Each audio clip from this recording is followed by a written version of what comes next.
Hi, Star, this is Photoshop. Just going to show you some of the basics. I'm going to work on the photo that you've given me. So I'll just go through the left-hand side. The first one is obviously just to select. I'm sure you've used this a lot. This is to either draw shapes, or if you click on it and you press elliptical and you click and you hold shift, creates a perfect circle. Or if you don't want a circle, you can do ovals and so forth. Basically, you can select it, anything in the area you can work on. It selects it, anything out of it you can't. So if you paint, you can go inside it, but you can't actually go out. If you want to invert it, which is, you'll use this a lot, so inverse, it inverts it, so you can draw on the outside but not on the inside. Also, if you want, say you do this and you quickly want to go back one step, it's just Control, well, I'm working on a Mac, so it's either Control Z or Alt Z, one of the two, and then deselect. So that's that one. Then this here is a magnetic lasso if you want to select something, so it automatically finds where to kind of stick to lines. It's not that accurate, and you need some work. So the one I really like to use is this one. As you can see there, it's just a little cross. If you want to make it bigger or smaller, it's the little hyphen brackets just next to your enter button that make them bigger or smaller. So if you make it smaller, you can select.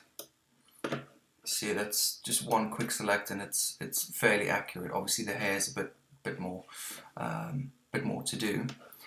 So that's that. Oh, and if you say you've gone too far, so you've selected that, and you can see that there's a little plus on my cursor. If you press, I think it is Alt on yours, you'll see it changes to a minus, and then just click again, and then that will deselect whatever you've selected there. The more accurate you want to make it, obviously I'm just thinking about it, the smaller you make your selecting tool. Okay, crop, self-explanatory, you've used crop before.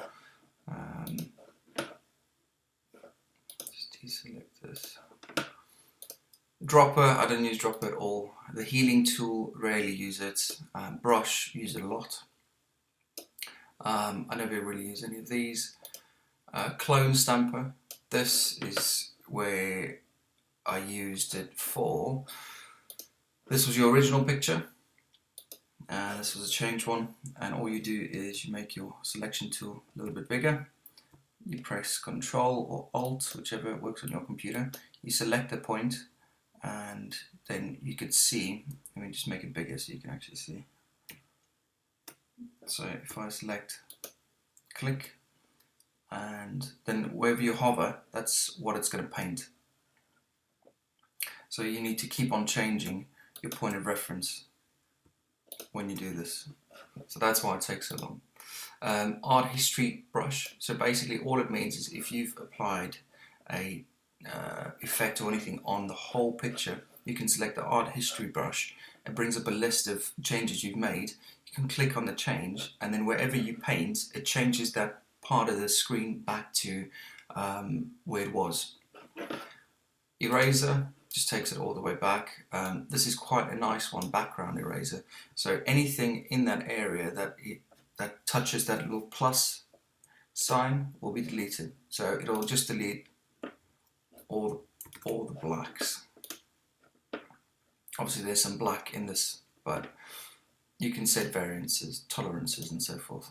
But if you quickly want to take a color out, it's very good. Let's just see if it takes the red out. Yeah, so it works all. And back again. Right. Dropper tool. So this comes in two bits. You can either paint bucket, which is fairly straightforward, or gradient tool. Gradient tool I'll show you later. It's a bit more advanced, but you can have some really good effects. This one has got three, so it's blur, sharpen, and smudge. This one, by the way, you need to click down to get these extra menus. Dodge makes it lighter, burn makes it darker, sponge kind of puts a grain on it. Anchor tool, you won't use this. Text, you'll use a lot, and you can either click or drag a text box. The rest of them, don't worry about them. The only bits to know is this. If you click on this little two boxes, it changes these two to the original black and white. And the little flick button can just flick between them. If you want to click into it, it brings up a color box, and any kind of color you can select. And it automatic, even in the picture or in other pictures you have. And then press OK, and then you'll see that it changes to that. So anything you then paint or use will use that color unless you swap it around. Okay, so that's that part done. Layers is probably the most easy and kind of helps you a lot. So the first one will be your background layer. It's locked for a reason. So you can't make it bigger, you can't make it smaller or anything like that.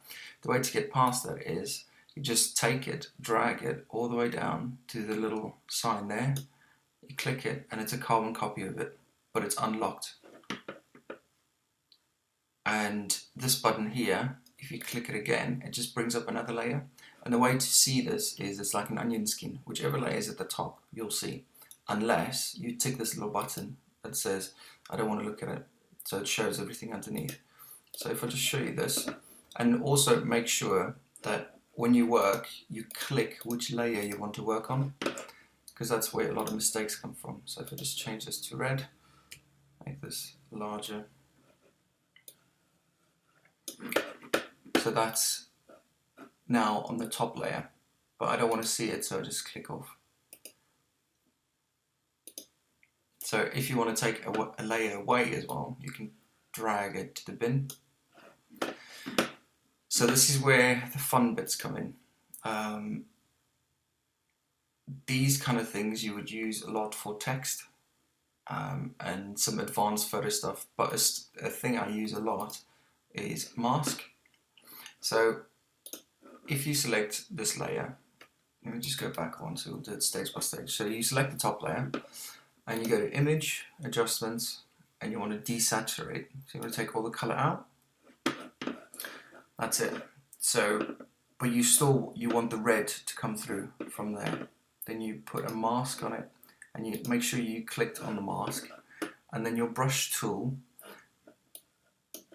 If the color comes through, you're right. If it doesn't, you just change it here. So it's either black or white. So if I change it back to white, and then if you do black, and then make sure that if you're on the edges, hardness, let me just show you the difference. I don't know if you know the difference, but we'll see. So that is no hardness, so it means it's really faded and feathered. If it's 100% hardness, it looks like that. So obviously on the edges, you want it fairly hard.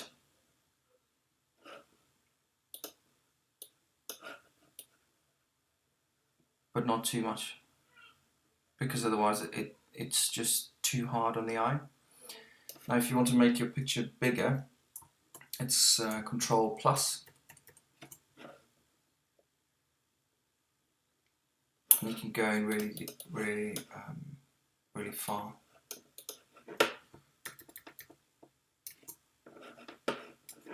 Okay.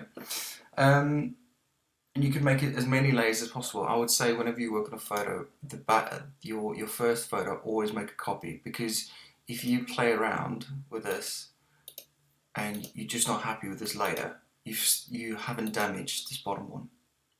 So if I show you another way of doing it, so now we don't want to see that one, but we're working on this one. Another one to work on is curves. Curves is fantastic if you just want to have a play. So, especially with scenery and clouds and that kind of stuff, it's really good. So you either drag it down or you drag it up, the colour. And what you can do is do it like that, and then click on mask, invert, make yours a bit bigger. You want it almost no hardness because it's nice and soft. And then when I click, nothing happens because this is black. So you need it on white, and then you can paint. So you add subtle kind of things into the picture that wasn't there, so it just adds a bit more depth. And that concludes our part of this Photoshop. So if you need anything else, give me a shout. Otherwise, enjoy. Cheers.